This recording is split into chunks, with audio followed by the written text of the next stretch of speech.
Happy Global Cannabis March! I am so happy to be one of the newest board members for Portland Normal in the legislative director capacity. I'm able to work with Lee Berger as the legislative committee director, as well as all the other board members to try to impact the Oregon cannabis laws on behalf of the consumer. So this last session I lobbied on behalf of Portland Normal and on behalf of all of us to try to get reasonable regulations met instead of regulations that we might not be so happy with. And while the OLCC is very proud of themselves recently for issuing 8 grow licenses, we've had those applications since January. So it's really important that we move forward in a more timely manner than that when people have plants in the ground and ready to go in the ground and they're not covered legally, even though they very much should be. We worked really hard on trying to get the lounges to stay open.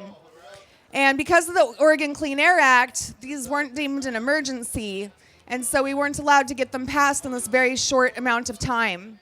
However, we did get expungement for criminal records more thoroughly than was previously there, and we got other penalties reduced so that we could have a little bit more freedom in the things that we do.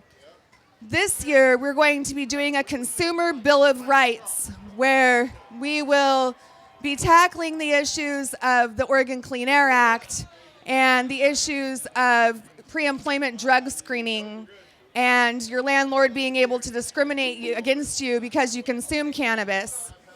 And I'm really excited to get moving forward on these things because we need to make sure that our rights are just as equal as those that might be choosing alcohol as their substance of choice, even though ours is far safer.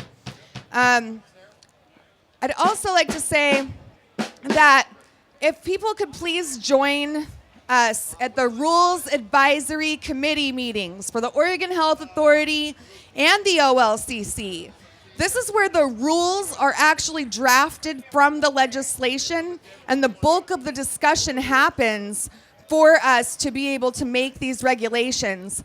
And without a lot of input from our community, we are seeing the results of their not hearing from us. We need more input at these meetings. You can email it, but when they release a regulation that is ridiculous, you have to use your voices. You have to tell them that what they're doing is ridiculous. And it can't be as simple as we're defending our OMMP. You have to read what they wrote and tell them what is wrong with it. And without that feedback, we're getting this crap legislation rules that nobody can handle or deal with or wants to because they're not hearing from enough of us.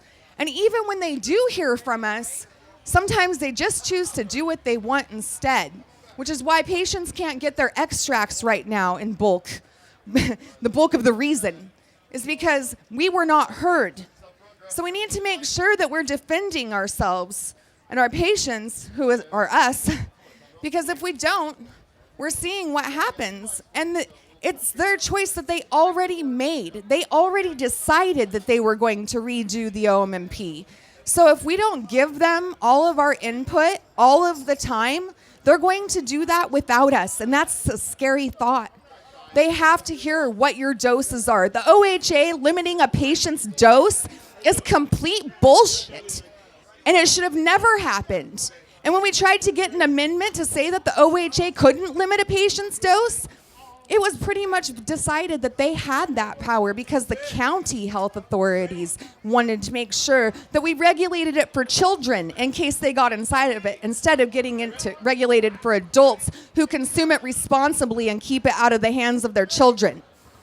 That is not acceptable. It's not too late. We're moving into a long session in January. It's going to be 6 months long, and we're going to see copious amounts of bullshit that they're going to try to pass. And it's going to be up to each and every one of us to stand up for that. We have to defend our programs, and we have to make sure that while they're rolling out new programs, that it's done responsibly. The more voices that they hear doing that, the better. And there's no way that any of us can let the OMMP fall to the wayside during this. We already saw what can happen. So please pay attention to the regulations. Go on the OMP website. Look at their calendars. Look at their news releases. Go on the OLCC website. Skip out on, 20 minutes of Facebook and go read these websites and these regulations and start to really understand how you can give your input on what you think. Because we all think very similarly on most of these issues. And the more of that united voice that they hear, the better we're going to have it. So please join us in defending these things, because we need to all be united with love and understanding and acceptance, but also with the strong desire to defend our plant. Much love, guys.